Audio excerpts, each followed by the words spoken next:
And what is going on YouTube? Just another game channel, bring you just another video. So here are, ladies and gentlemen, episode 4 of the Infinite Warfare campaign. Now, this is about an hour-long episode. I did record the audio during the gameplay, and for some reason it didn't record. So this is going to be fun. I've got to mute the game audio so that my microphone doesn't pick it up. So I'll be talking over some of the narration. I do apologise on that. So here I'm a little bit confused on. I always get confused which are the good guys and bad guys because there's no distinct way to tell them apart. You know, so the amount of times I've shot my own teammates. I do die about 4 times attempting this level. Mainly because, well, a couple of reasons. Mainly just stupidity. I just rush in. There's a timer starts to click down. You got like 2 minutes to get off the ship before it jumps to FTL. So I'm rushing, and I'm not used to, because I've not played any multiplayer. Normally, you know, I've been playing Call of Duty multiplayer for about 10, 15 years, and you know, you get used to. See, I'm getting clipped there and start to go red. You kind of get a muscle memory feeling for how much more damage you can take or when you need to back off. And because I've not played this game much, I've only had a couple of quick goes on the campaign, I don't actually know when that is. So I'm dying when really when I should be backing up. I stay where I am trying to fight everybody because I'm not sure when I'm actually going to die. One of the attempts I rush through into loads of enemies, die. Second attempt I rush through away from this robot thing and just jump down onto the ground as a grenade blows up. So I had a bit of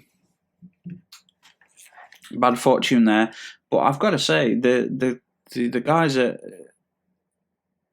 God, who made this? Was it Infinity Ward?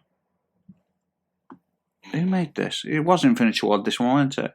Yeah, I'd say they've done an amazing job with campaign, guys. There's this perfect blend. You're not in one location for too long. You're on a planet, then you're flying in a ship doing air combat.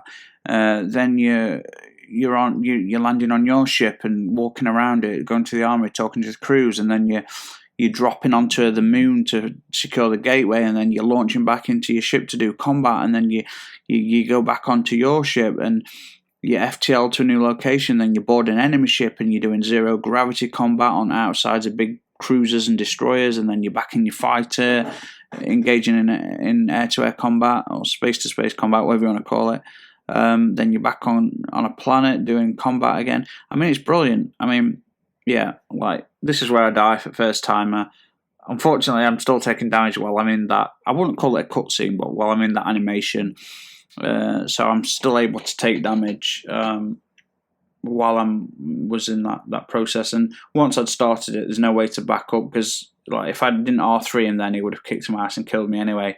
Unfortunately, that's the first time I die, and I get past this point, and there's a timer starts kicking down for when they're going to jump, like I said. So I start rushing and screw it up several times, which actually happened on one of the other games. Was it episode 3 I kept dying? I got sort of pinned in this small area over and over fighting these big robot things, and they're just really powerful. So here I am, like, glowing bright red like a beast, and I'm like, yeah, I really should be more cautious. But I've got to say, like I said, like I've kind of, for those that know me, or you know, you've seen my Black Ops 3 playlist. There's over 100 videos in there, and I only played Black Ops for about 4 months solid. I played Black Ops 2 for a year solid. I played Ghost for a year solid. You know, played Black Ops 1 for a year solid. Modern Warfare 3. Played every single game, and that was more or less the only game I played solid. But and I said to myself, well, I'll buy the Call of Duties because I wanted the campaign, in all honesty, and I'll not bother with multiplayer. But this game feels quite nice, and so if it feels like this in multiplayer, I think the multiplayer is going to be quite a solid game. I know a lot of people are disappointed in sci-fi stuff, and I have to admit, that confuses me and concerns me, because this is where humanity is heading. You know, whether you believe that or not, at some point we will develop faster than light travel, or the variation of that. We can't actually travel faster than light, but guess what? There's physicists and mathematicians that have created basically the math in order to invent a warp drive, and it is possible. Okay, we can't. it's actually possible to bend space-time. Okay, for those that don't know, I'm sure most of you do, space is not just a substance, it's space and time. So when you bend space, when you warp space, you warp time. So what would actually happen is the ship would essentially not be travelling really. The space around the ship would be stationary, but you'd be bending the space in front and back, in front and back of the ship, and it will propel the ship forward. We might be able to access additional dimensions. We know for a fact that there are 11 dimensions. We've identified 11 dimensions. Perhaps we will create an energy source powerful enough to access one of those dimensions, which would be like hyperspace. It would allow us, or subspace, it would allow us to enter a different dimension, travel relativistic speed distances in astounding times. I mean, people will be like, oh yeah, bullshit, this stuff's sci-fi. Well, most sci-fi is based on real technology, and nearly all real technology is based on sci-fi. That's hard to grasp, I know, but essentially one informs the other. There's old sci-fi stuff created that's loosely based on real technology at the time, and then they make it super duper advanced and futuristic. But then a few decades later, people that create existing technology that we have now is based on sci-fi stuff that was proposed in the 60s, but that shit's real now. Think about the laser, for example. The laser, it's cheap and easy to build and create. And what always astounds me is this small concept about the laser. Think about a CD player. The technology is old and cheap. Yeah, in fact, it's now all digital. But CDs, think about that. It's a shiny disc that contains data that is converted to sound from a beam of light, bouncing on that and reading it. Like a beam of light scans the disc and turns that data into sound. That's an amazing concept to me. It really is. I mean, it's simple but amazing.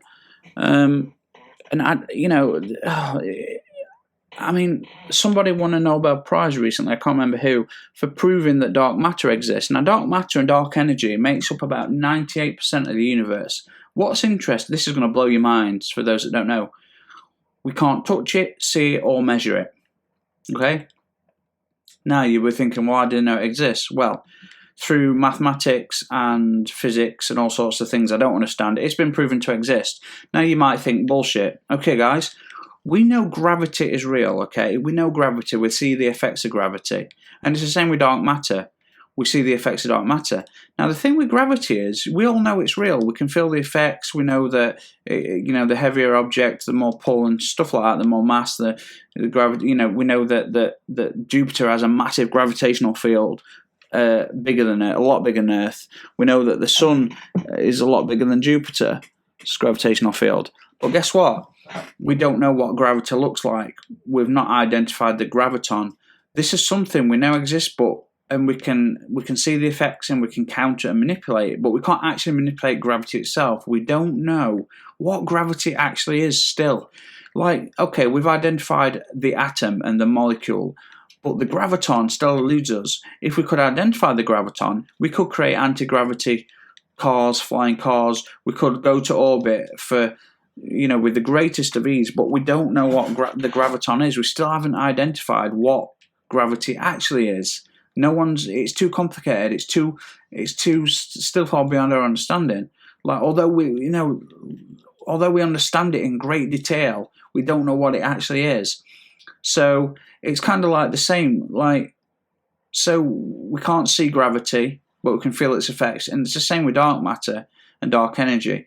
Like, the physical universe only constitutes about 1.5% of the universe, and think how many hundreds of billions of star systems and planets and nebulas are in our galaxy alone, and there are hundreds of billions of galaxies. Okay, and think that on all that, hundreds of billions of galaxies. Some galaxies are 6 million light years in diameter.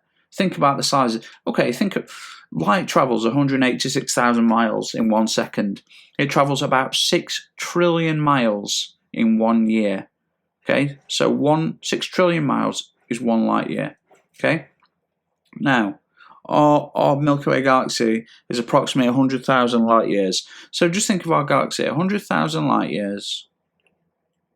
So that's 100,000 times 6 trillion. That's how big, that's how wide, that's the diameter of our galaxy. And there's some galaxies that are millions of light years across, some of the older ones. And think the known universe, 13.7 billion light years across. Now, that's we say the known universe because it could be 5 times the size, but we've only managed to measure light have travelled for the last 13.7 billion years. We can't see any further past that. So imagine if we eventually manipulate dark energy and dark matter. Maybe we could access additional dimensions. Maybe it will give us the technology for FTL, warp drive, hyperspace travel, whatever you want to call it. So this leads me back to the point is where people are like, oh, don't like sci-fi bullshit. Guys, this is where humanity is headed. Like, I'm telling you, if we need to colonize as many planets in our solar system as possible. We need to do this for the one reason is that about every 100,000 years, about every 100 million years, about every 100 million years, there's a natural event, an extinction level event that wipes out 99% of life on this planet, okay? And we're overdue. It's not 100 million years every 100 million years, like clockwork. But on average, the last one was, I think it was the dinosaurs. So we're kind of overdue, guys. We're kind of overdue. There have been, if you look, the fossil records, we found species that are like 300-400 million years old. So we all tend to think of the dinosaurs as the age of mammals and animals and reptiles and shit. But actually, they evolved because different species way before those guys were wiped out by a mass extinction event. So it's going to happen, whether we do have, there's all this conspiracy about our solar system being a binary system, and our companion star is now a brown dwarf, which is basically a burnt out star. And in actual fact, it's so cool that it's about 30 degrees. You could actually touch this star with your hand because it's producing so little heat. And this is why we can't find it, because it's essentially black against space. And a lot of people, this is where the Mayans, a lot of people think the Mayans get their end of the world calendar from, because they knew about this binary star system. Now, if this, if there's a lot of mass extinction events on the planet, a lot of them are from asteroids. But imagine if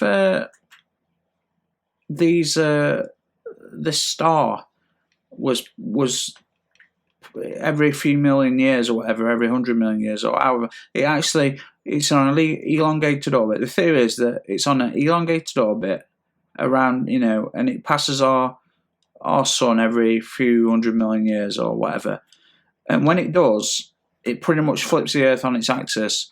North and South Pole become flipped. Okay, what that means is, think about the movie 2012. That's what could happen, and people are predicting it over the next few years. 2017, 2016, a lot of people are convinced that it's coming.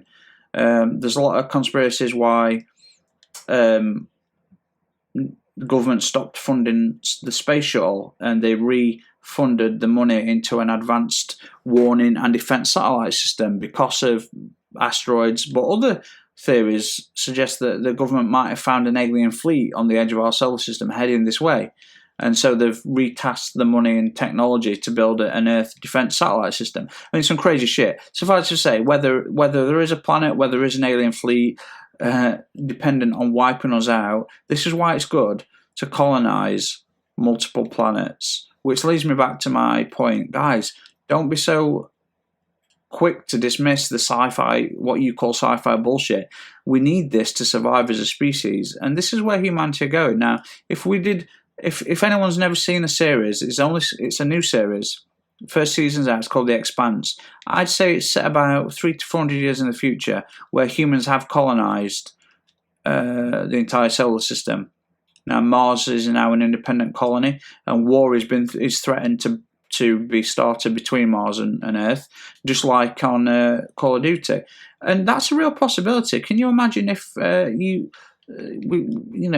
Musk and he's wanting to have a manned city on Mars within his lifetime. So basically, can you imagine, like, if a civilization and government were set up eventually that became millions of people living on Mars? Now, that government would be at best 6 months away from Earth and at worst 2 years travel time on current technology.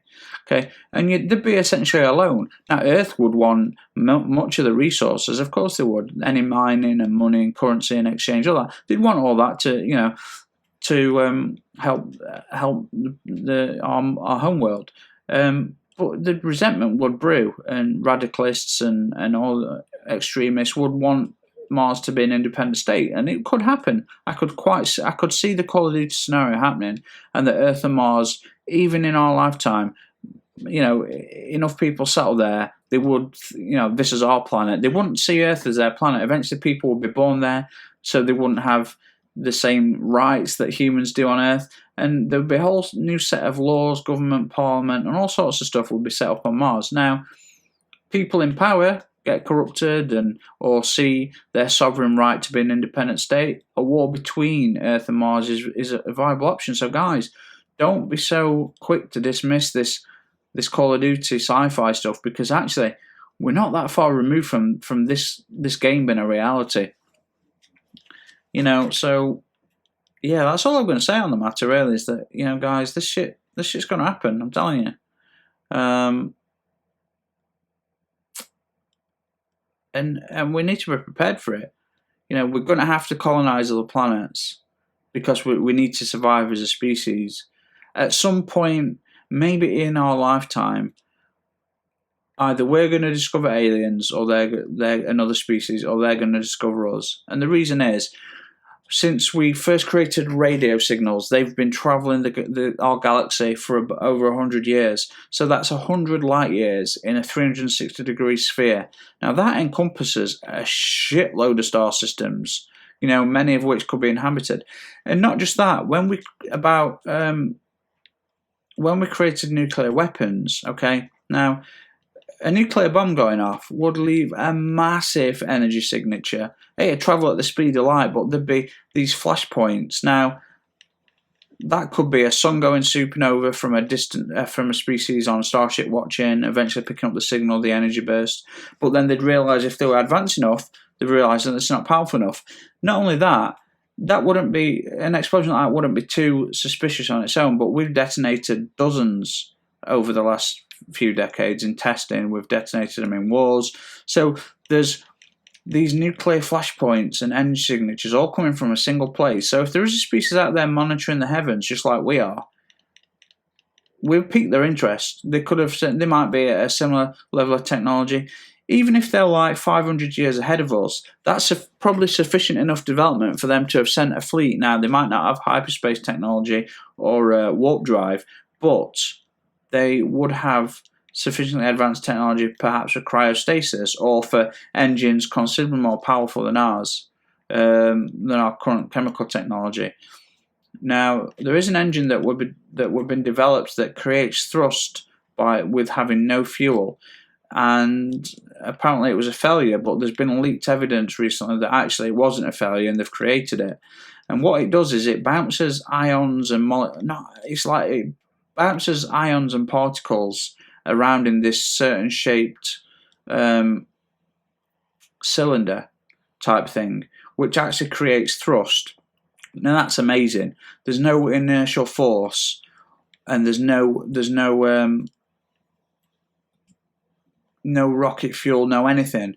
It's just empty space, but you're manipulating the particles and subatomic particles within that space start bouncing off these the container that they're held within, and it actually creates thrust. And apparently that technology has been developed and it works. I mean, we've got the ion drive that only produces the thrust of as if like a sheet of paper is dropping on say you let go of a sheet of paper and it just floats down. That's as much thrust as this engine can create, but it's essentially, it's got unlimited. The way it's done, it doesn't use fuel, or I can't remember how. Maybe I'm talking about the same engine technology, but it creates just the same amount of thrust as like a piece of paper falling, but it can build it up over and over and over again. And because it doesn't carry fuel, it's essentially unlimited. There's no limit on how fast this thing can get. Well, other than the mass of the Starship, but it can just keep. It's not like an initial blast at 10 Gs to get you going at 20,000 miles an hour, and then that's it. It just keeps going and going, and it's ever so gentle that you can reach speeds, just massive speeds, you know. So this shit is in development or has been completed. So this is crazy. So guys, you know, Call of Duty, all this stuff, this shit is happening. It's real. It's going to happen in your children's life. There'll be a colony on Mars in your children. Elon Musk wants to send people to Earth within the next 9 years. That's his goal. People to Mars. The first people to Mars within the next 9 years. That's his goal. And I think he'll do it. I've seen a lot of conferences, interviews with him, and this guy is just an amazing guy. Like, I mean, I wish I'd moved into sciences because I've from a child I've been fascinated by the universe, and I've always wanted to leave this planet and explore. And I wish I'd done that. If I could go back and change it, I would. I think that'd fill the gaping hole I've got in my entire existence. Would be to explore. I mean, even exploring our solar system, which wouldn't, you know, is amazing. But I mean, I want to explore the galaxy. I want Mass Effect level technology, and I want all that shit. I need it all. And we're talking about aliens, like they could discover us or we could discover them. But now we've got more advanced satellites, and I watched documentaries about these satellites before they were built, and they were saying how excited they were. And since these satellites have now been launched into orbit and they're working, the amount of things that they're finding that they can't explain. Like one of the satellites was observing 2 million stars. I've talked about this before, for 2 years. And out of the 2 million, there's 234 star systems they found were sending light pulses back to one another. And I don't mean just random bursts of light in any direction. These bursts of light were directed at particular stars back and forth. And if you look at the map, it looks like a London Underground map, like a travelway. The signal's been generated back and forth between these star systems. Just these 234 multiple times. I mean, it's amazing. Scientists are convinced there's some sort of form of communication that we don't quite understand yet between. They think maybe a single species or even multiple species have colonized many hundreds of star systems, and this is how they communicate. I mean, this shit is real. They're finding stars that have got the light blocked by like 80%, 60%. Nothing naturally occurring can do that.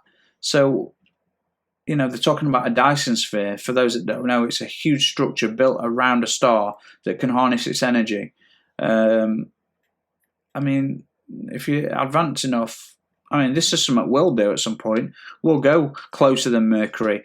Once we develop the materials that can withstand it, we'll lace them with solar panels and solar panels or something new that's just as you know what I mean. It'll be something like solar panels to absorb the energy, and we'll send it back to the Earth. I mean, this shit's going to be amazing, and I cannot wait for it, guys. So don't be too quick to dismiss the whole none of this shit exists, because it does. It really does.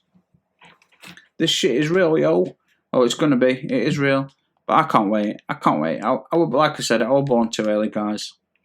Anyway, back to the game. I do apologise. This is where I keep getting owned. You've probably seen me while I've been talking, getting owned over and over again. And there I go again. Booyah. Shakalaka. I'm getting my ass kicked. Man, I see, this is what's frustrating about the fact that it didn't record. Like, the episode's like an hour long, and what's frustrating to me about that is I was quite comfortable talking while I was playing. I was talking about the games, talking about the things I've just discussed, and I've been talking for 24 minutes solid, and that's a long time to talk when it's not scripted. Now I've run out of things to say. Right now, as I'm recording the post commentary for the game, I'm playing a bit of Destiny. I'm trying to organise a hard raid strike. Dogs just started barking outside the window. It does every night. They let this thing out, and it just barks like crazy. I mean, I don't know. I don't blame the dog, but like, I don't understand why they let the dog out. Like, okay, it's 8:30 in the evening right now, but sometimes they let this thing out at like 11 o'clock at night, and 2 o'clock in the morning, and this thing barks and barks and barks. I'm like, give me a rest, bro. Give me a rest, bro and Heim. Like, you know what I mean? Like, this shit's crazy, yo. Can you hear it? I bet you can hear it. I hope you can't, but if you can, I do apologise. There's no way to edit that shit out. You know, I do put some work in clearing up any background distortion and background noise on the audio, so it's as crisp as possible. Now, I did buy some foam panels to line the wall behind my iMac and near the microphone. Basically, I bought about 30 sheets of manipulated foam so that it's different shapes and things to diffuse sound. And I think it'll make a good difference. But I've only had it like 8 months. I still haven't put the damn stuff up. I've got to do that this week, guys. I'm going to do it this week. I'm going to outline the foam, stick it to the wall. I'm using spray glue, believe it or not. I bought some glue, spray adhesive to essentially glue it to the wall. Behind the PlayStation, behind the iMac, on the wall behind it, and there's a wall to my right where the microphone is, and it'll go there, and that should hopefully help the sound quality even more. Now, I know like at the moment I'm using my Blue Yeti USB mic with a pop filter on it and stuff, so it's pretty good. Using GarageBand, not the best program, but it's there, it works. Sometimes when I'm doing Crucible, well, every time I do Crucible, Iron Band, anything like that, where I'm going to be recording in-game chat, I use the microphone on my Astro A40s. Now, unfortunately, they're a good headset, but this company has no idea how to make microphones, so the quality is not the best. I do my best to clean it up. It's okay, you know, but it's not as good as what I'm recording now, which is a little bit frustrating. The only problem is at the moment is my USB Yeti mic is a little bit unstable. The USB cable, if it gets knocked about at all, it kind of turns off the mic. Now the cat's laid right next to it and she keeps rubbing her face against the mic. So I'm terrified it's just going to turn the shit off and stop recording halfway through. Because she's constantly rubbing it. You know how cats get all cute and nuzzly. She's constantly nuzzling against the pop filter on the mic. And I'm like, come on, man. Stop it. But what can I do, eh? I keep moving her, but she keeps coming back for some more loving. Okay, that came out really wrong. Some more petting. Okay, that came out wrong. You know what I mean. She came for some attention. She wants stroking.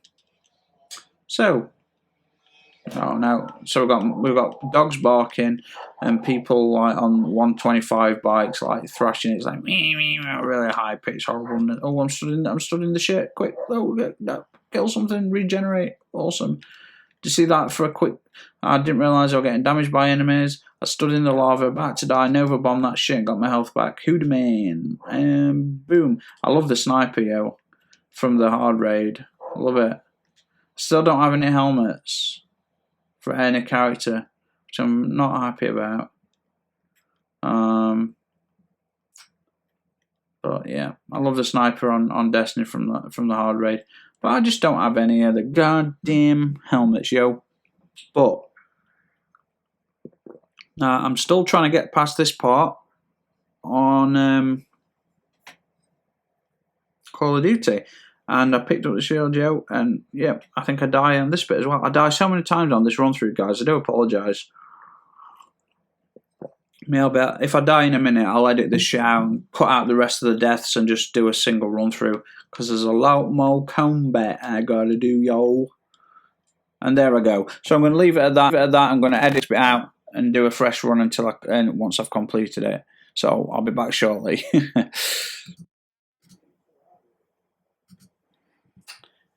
Yes, that's right. I decided to cut the audio off there and edit it down so that the next time I attempt this section of the game, that it's, you know, I delete the fails. Turns out this was the one that I beat anyway. So I really should have stopped talking, paid attention, and deleted all the fails last time. But you know, I was on a roll with the extinction level events, alien fleets, binary star systems, you know, humanity's role in the future. So I was on a roll, and I kept my mouth running. So you guys get to see this part of the campaign over and over again. So guys, I do apologise for those that are stuck with it. I apologise that you saw the same bit over and over again. I I need to figure out how to get into the armory on the ship, because I've got suit upgrades, weapon upgrades, and ship weapon and armor upgrades, and I have no idea how to do that shit. I actually really want to do a hard raid on Destiny, but no one seems to be available. So it's very annoying. It's very annoying. There's people on, but the people that I want to do it with and no one do it with, like, some of them can't do it tonight and the others aren't on, so there's only 2, maybe 3 of us at the moment that can do it. Whereas, it's just not good, guys. It's just not good. So at least I can pay attention to the game, because while I was recording the post commentary, as I mentioned, I was playing a bit of Destiny. Oh, Granada!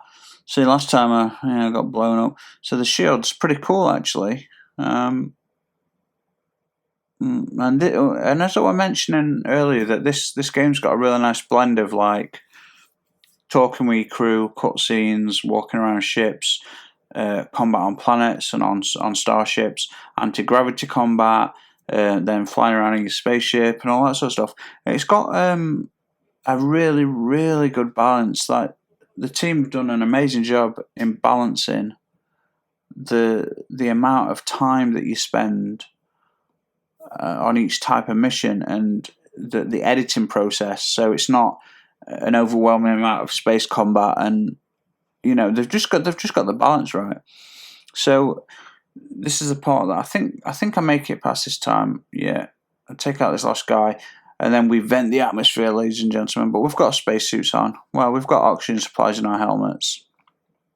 Speaking of spacesuits, did you know current spacesuits, they have to protect an astronaut against all the radiation best as possible? Not just that, though. Like, when astronauts are in the sun, it's like they're in space, which is like minus God knows what degrees Celsius. But then when the sun hits them, it's like 200 odd degrees. And then when they go in the shadow, it's like minus 270. So this suit has to keep them warm and cold at the same time. I mean, that's pretty amazing technology. But they're massive and bulky, and they've got, like, several thick layers of different materials. I watched a documentary on one of the universe documentaries I watched. This woman scientist is developing a pressure suit for Mars that is essentially made out of, like, almost like Lycra, but it's like super high, like, it's just so tight around your body it creates pressure so that you can survive on a planet with this suit, and you don't have to wear you wear an oxygen mask still, but this suit is essentially like wearing a jogging suit or a full swimming suit, but it's just like this high elasticity, and it wraps around your body really tight and creates pressure. So it's amazing technology. Just this really, it'd be scary. Like, it'd be scary wearing this millimeter thin material and then walking out on Mars, and that's all you've got. But it creates pressure so that your blood don't boil and shit. It's crazy. So we're getting into starships. We're reboarding onto our ship, but we're watching the video. I'll be quiet for his speech.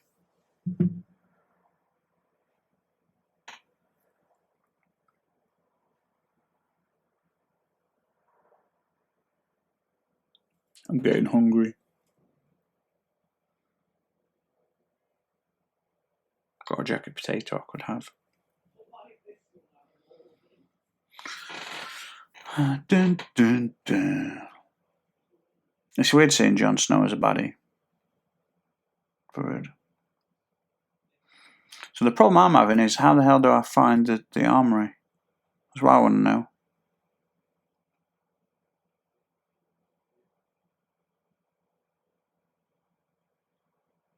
Trying to be as quiet as possible for these little cutscenes, which I can't hear, unfortunately. I know that I'm talking to Ethan, giving him orders right now, but I can't hear it because my microphone will pick it up if that was the case. So this is where I start getting information about. Oh, look at that dropship! It looks so cool.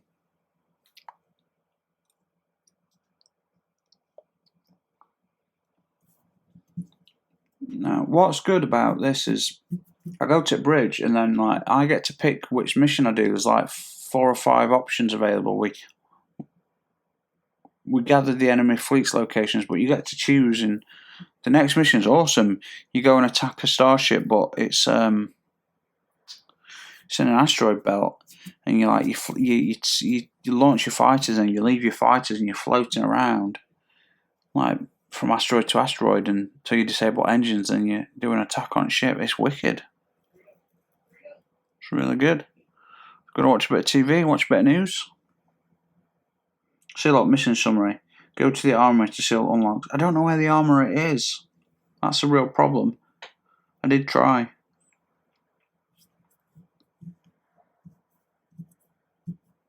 The Lunar Gateway is defended, yo.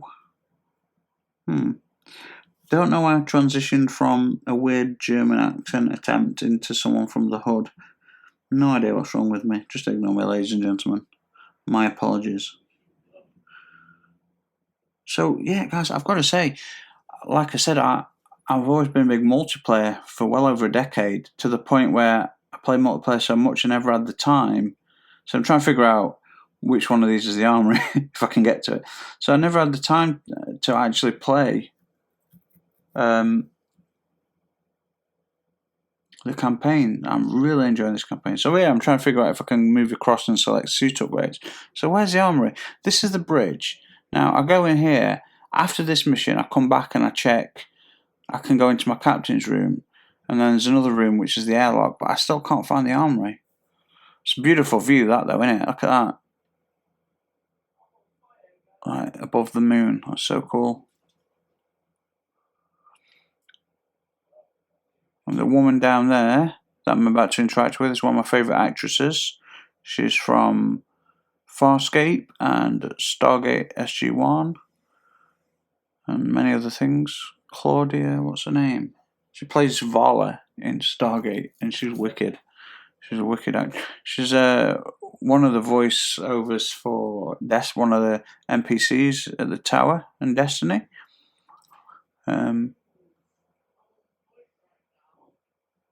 I think it's good that they can now recreate characters, real people, with great detail, so people can be themselves, look like themselves in games. I think it's interesting. So this is where we get to pick our missions, guys.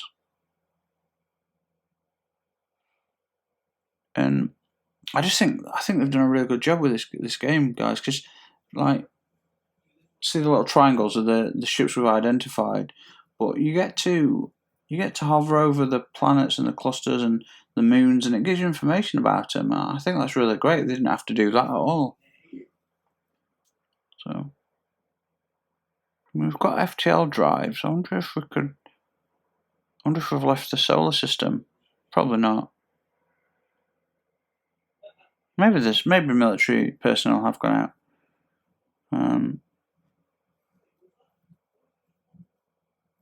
So sorry I was hovering over that. On the original recording, I was actually reading out some of the descriptions. So I mean, highlighting all the moons, some of them, well, or not all, like 60 odd moons, but there's like, half a dozen moons there. They're highlighting. We don't want to go to Mars. That is a no-go zone. That's their home world. We don't want to go there.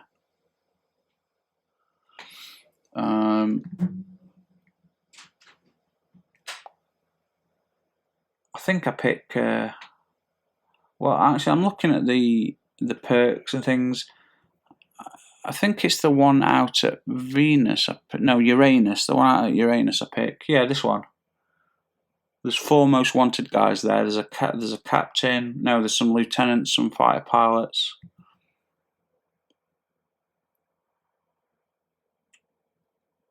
Two rewards, 2 jackal upgrades.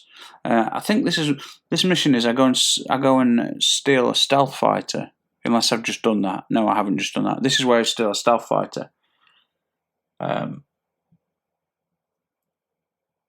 So we found out the ship's locations at the moment. I think we can do these missions, and then we'll discover bases on different planets, and we'll go there. I think that's what's going to happen. But I like the fact that you get to.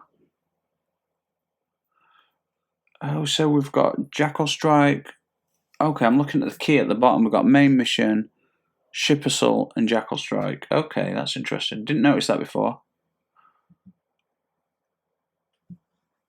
I'll be quiet for the narration.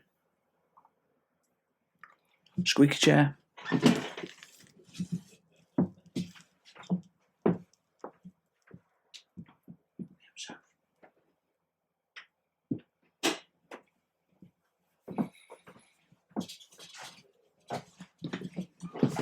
I'm back, sorry. I had to go shut my door.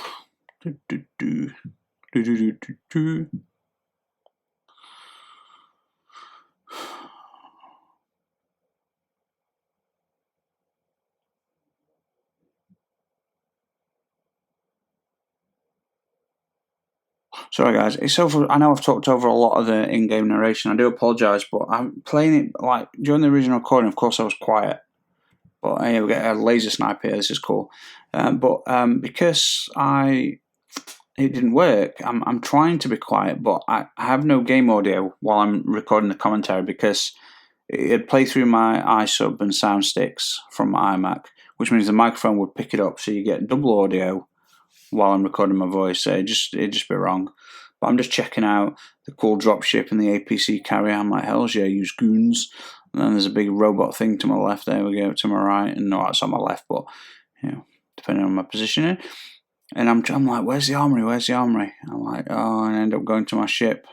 Next time I get an option to just this. I really because like there's upgrades for my suit that I can carry extra equipment on my suit, booster packs, extra armor and weapons on my ship, more missiles, better weapons, lasers, rockets, flares. I don't know, extra boosters, maybe even hyperdrive. You never know. It's a cool ship though. It's a very cool ship.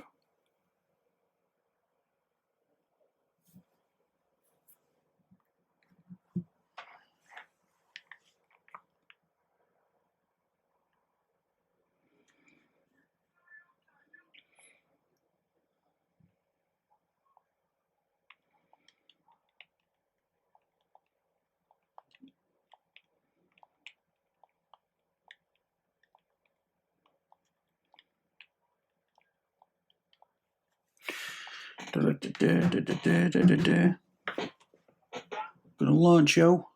See, there's a cut, like when I blast out, it's like a cutscenes into, it transitions into a cutscene on the fighter jets, but it doesn't see me park up and leave the jet, so I'm a bit like, I was a bit annoyed, and suddenly I'm just, so I leave that to fly to the asteroids, and it fades off there, and then suddenly I'm floating in my suit. I'm like, come on, man, it should have showed you leave, eject, or leave, or whatever.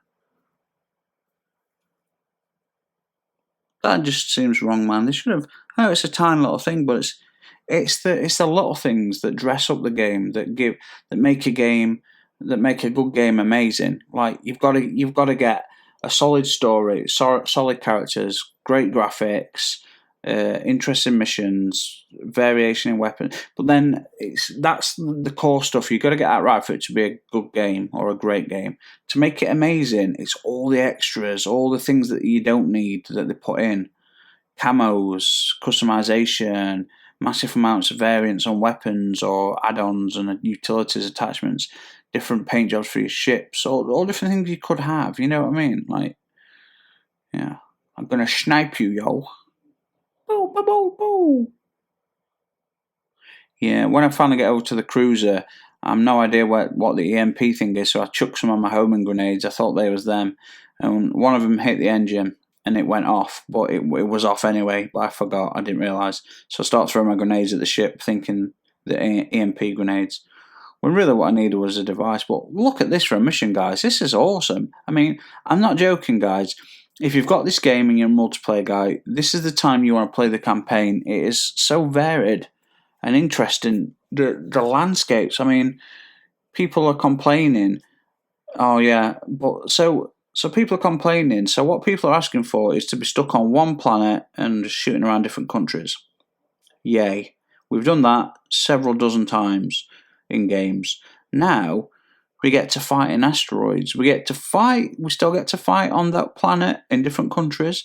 But on top of that, we get to fight on different moons, on different starships, asteroid fields, different planets and different countries and continents on different planets. I mean, it's like you get what you want from Modern Warfare and then some more. Just the locations are so exotic.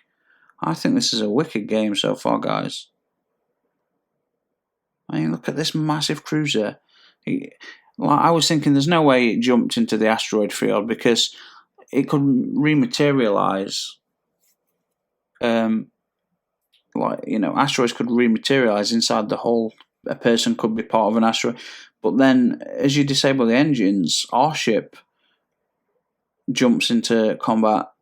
It jumps into theatre and engages the battle. Engages the destroyer or cruiser, or whatever it is. And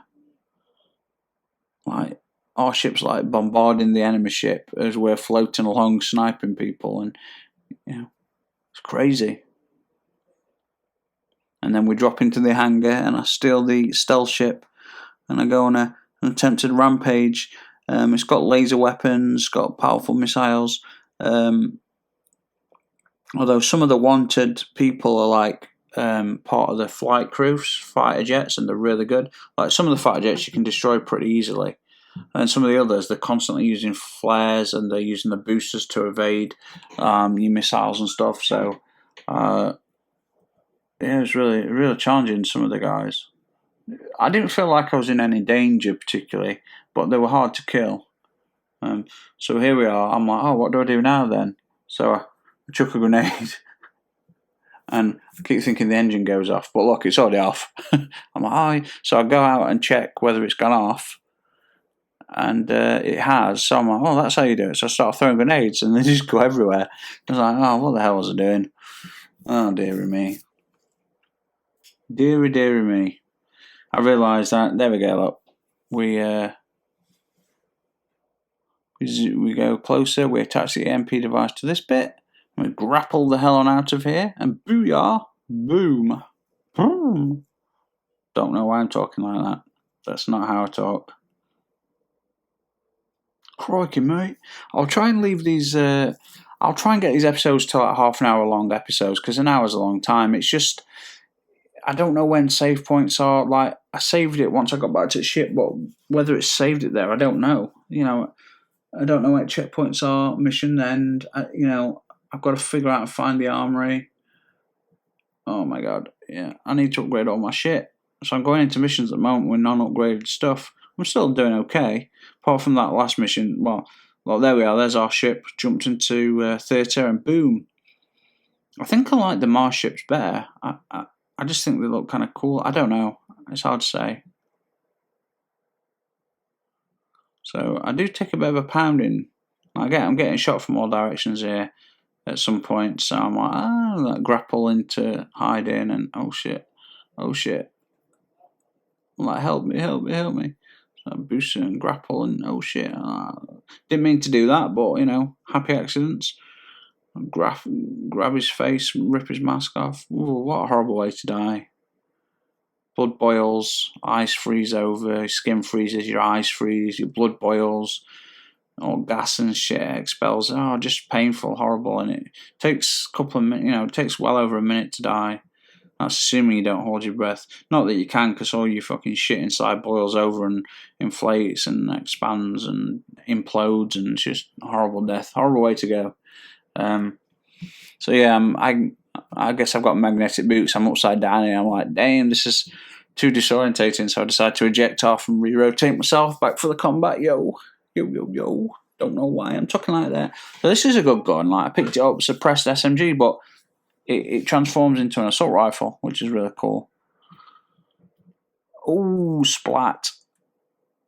See, press down to transition into SMG mode. So is it an SMG now and some sort of assault pistol? Because it feels more like an assault rifle. When I've extended it and the sight's down. Fires slower, feels like it's got more range and less recoil. So does it go from SMG to assault rifle, or does it go from auto pistol to SMG? You know what I mean? I just don't know, yo. Don't know why I'm talking like that. But I am. So this is cool combat, guys. Don't you think? This is a cool combat scenario.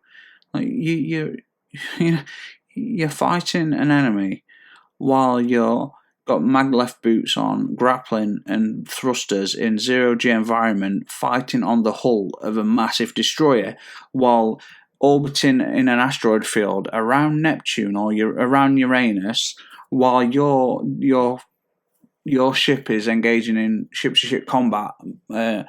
It's taking damage from fighters, and it's like just constantly hitting this ship with salvos while you're fighting the enemy. I mean, that's awesome. The ship's flying by. Look at this. This is great. I mean, look at that for scenery, guys. I mean, there's a massive gas giant in background, and there's two starships engaging each other. Like, look. So there's our fighters are smashing these weapons to pieces. Their missile launch tubes. They're just trying to disengage them. It's crazy, isn't it? There's a ship half through hangar there, and this is the objective of the mission: is to get down here and steal the prototype ship. Ooh. So yeah, try and grapple through, but don't make it. It looks awful, doesn't it? It's like cold and desolate, and yeah, that was my attempt at grappling through, and I hit the hangar door and take out these two guys.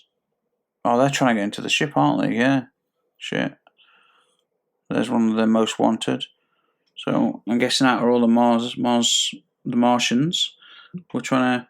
There's some real nasty ones, even though they're all trying to kill us. I guess there's some overly nasty ones. One of the most wanted was the captain that I killed on the previous mission. There's this guy, and then there's 3 or 4 more fighter jet pilots. So I'll blast the doors with the missiles, and boom, get sucked out. So yeah, it's got laser cannons. So this press to rotate, I don't know why it's saying that, because I think it thinks that I'm not in a ship. I think that's all that is. Release the flares. So let's engage in some combat. It gets those flares out, damn it. So got more flares. Damn, it's got a lot of flares as well. Looks like I only fire 4. Those guys fire about 8 or 9.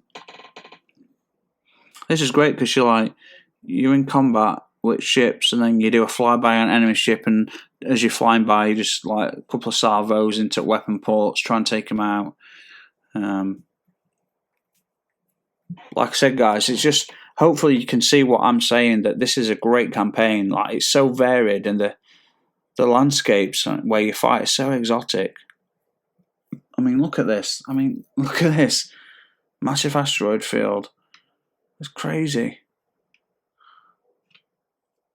What I figure out how to kill this guy, because they're really good. These most wanted guys constantly dropping flares is you can exhaust their flare timer by just multiple launches of missiles, or eventually lock on and take them out with the laser cannons. I mean, it's so good though. It's really good. You see the difference between normal fighters and the 4 guys that are the most wanted, because they're a lot harder to take out. Got him. I mean, look at these planets, big starships. Oh my god, I wish I lived in a time like this. Not particularly war, but okay, the FTL. I don't know if in this universe, in this COD universe, that they've left the solar system. I assume they would have. Maybe not manned, because the FTL is super advanced on this when they jump. Well, when they jump to the moon, at the moment, well, when we first went to the moon in 60s, it was like a 3-day journey there. I think now we can do it in 9 hours, and with this FTL drive, it took about 20 seconds, so it's pretty fast. But if you're talking Star Trek warp drive speeds or anything, there's no way you'd be able to warp to the moon, because warp is so fast that a lot faster than the FTLs in the COD universe. But it doesn't mean that someone wouldn't be willing to FTL to the closest star system, but it might take several months of travel time, which is nothing, is it, in the grand scale of things? But imagine living in this type of universe with this technology, and you take one of those big warships and you go start exploring. So you got a warship and its crew and fighters and all resources, but then you modify it, or you create a version that's more powerful and twice the size, so that you can carry more resources. So it's more scientific decks and laboratories, more scientific sensors and equipment, but you also have even more additional weapons, because you don't want to run into an alien fleet and be unprepared. But, you take a complement of Marines, you take the Navy fleet, fighter jets, but like one of these ships, but say twice the size, and then you leave the solar system and go explore. That would be amazing. Can you imagine living in a time like that where people go to work on space stations and they live on different planets? I mean, and I think this is why I'm so miserable. Every day of my life, I'm not a happy person. And I don't know if I mentioned it before, but I never sleep. I'm always down in dumps, always thinking about the universe, life after death, the human soul, hell, heaven, if these things are real. And these things drive me almost crazy. And it's just my mind. And I think one of the things that could cure that would be living in a world where this technology and FTL jump ships and drives are there, and we can go and explore. We can go and set up colonies in a star system 10 light years away. We've got Alpha Centauri, Trinary star system. We've now discovered that it's got a planet. All that time, it had a planet, and we've only just discovered it. But, they're not easy to discover, guys. You got 3 stars orbiting each other. Even though we've been discovering planets for years now, we missed that one. So who knows what else we're going to rediscover or discover? I should say discover that we've previously overlooked. I wonder how many more planetary bodies are in our solar system that we don't know about. Because you always think of Pluto as the last planet. I know it's been reclassified as a planetoid or whatever. I don't know. But there are other, planets beyond Pluto or planetoids or that are out there that are like massive in size. They're not tiny little asteroids. They're actually planets out there beyond Pluto now. How many more are out there that we've not discovered yet? Be interesting. I mean, Europa. There's a 60-mile deep ocean on Europa. The ice cracks every so often because the fact there's liquid water below the ice. I mean, there's a 90% chance, 99% chance that there's life down there. I absolutely do. Jupiter's gravity pulls on the planet. The friction alone causes heat on some of these planets. There's a great film called Europa Report, and it's about humans going to Europa, and they start drilling into ice. Well, they sort of crash land off course a little bit. Well, they land, but they're way off course where the ice is a lot thinner. They start drilling down, and there's life down there. They find bacteria or something at first, but there's this there's this blue glowing thing under the ice that seems to follow them around, and like crew member drops underwater, and the ice starts sinking, and she obviously can breathe because she's in suit, but she's just going down tens or hundreds of meters, and she's just totally silent, and you see like this blue light approach her, and she's just looking at it, and you never see what it is until end, but it's like an octopus type thing. It's pure like obsidian black with like blue glowing energy coming off it with like 6 or 8 legs or whatever. I don't know, but so right now I'm just kind of exploring, guys, looking for the armory.